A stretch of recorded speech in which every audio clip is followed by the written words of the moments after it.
বৈঠকে বাংলাদেশের প্রতিনিধি দলের নেতৃত্ব দেন প্রবাসী কল্যাণ ও বৈদেশিক কর্মসংস্থান মন্ত্রী আরিফুল হক চৌধুরী এবং মালয়েশিয়ার পক্ষে ছিলেন দেশটির মানব সম্পদ মন্ত্রী দাতো রমনন রামাকৃষ্ণান।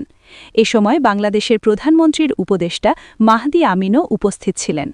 বৈঠক শেষে এক যৌথ বিবৃতিতে জানানো হয়, উভয় দেশ একটি স্বচ্ছ, অন্তর্ভুক্তিমূলক ও বাস্তবসম্মত কাঠামোর মাধ্যমে নিরাপদ এবং সুশৃঙ্খল অভিবাসন নিশ্চিত করতে অঙ্গীকারবদ্ধ। বিশেষ করে মালয়েশিয়ার বিভিন্ন খাতের চাহিদা অনুযায়ী দ্রুততম সময়ের মধ্যে কর্মী নিয়োগ প্রক্রিয়া শুরু করা হবে। নিয়োগের ক্ষেত্রে মধ্যস্থতাকারীদের দৌরাত্ম্য কমানো, অভিবাসন ব্যয়ের হ্রাস করা এবং বিশ্বাসযোগ্য নিয়োগকারী সংস্থার ব্যবহার নিশ্চিত করার বিষয়ে উভয় পক্ষ একমত হয়েছে।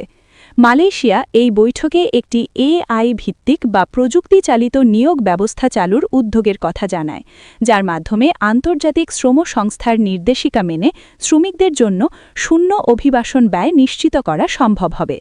বাংলাদেশ এই ডিজিটাল প্ল্যাটফর্ম বাস্তবায়নে পূর্ণ সমর্থন ও সহযোগিতার আশ্বাস দিয়েছে।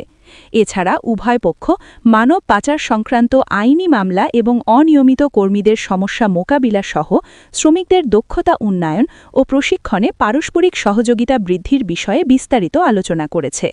বর্তমান সরকার দায়িত্ব নেওয়ার পর শ্রমবাজার নিয়ে এটিই ছিল সংশ্লিষ্ট মন্ত্রীর প্রথম বিদেশ সফর। এদিকে প্রধানমন্ত্রীর উদ্যোগ, শূন্য খরচে কর্মী নিতে মালয়েশিয়ার এআই প্রযুক্তি চালুর ঘোষণা। বাংলাদেশ ও মালয়েশিয়ার মধ্যে শ্রম অভিবাসন নিয়ে একটি গুরুত্বপূর্ণ দ্বিপাক্ষিক বৈঠক অনুষ্ঠিত হয়েছে। বৈঠকে বাংলাদেশি কর্মীদের জন্য মালয়েশিয়ার শ্রমবাজার দ্রুত পুনরায় চালুর বিষয়ে উভয় দেশ সম্মত হয়েছে।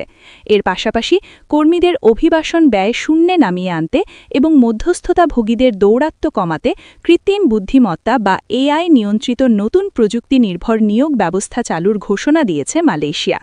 গত ৯ এপ্রিল মালয়েশিয়ার পুত্রাজায়ায় অত্যন্ত সৌহার্দ্যপূর্ণ ও গঠনমূলক পরিবেশে এই বৈঠকটি অনুষ্ঠিত হয়।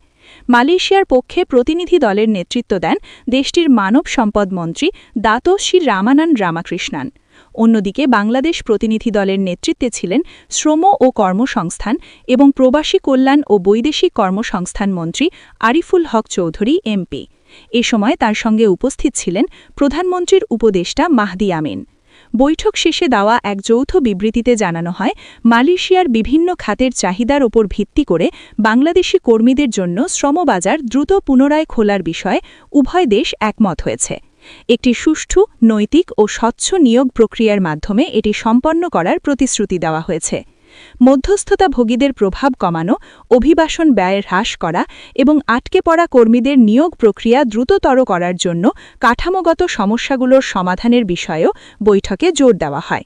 এই প্রক্রিয়ায় নির্ভরযোগ্য এবং যোগ্য রিক্রুটিং এজেন্সিগুলোকে কাজে লাগানো হবে।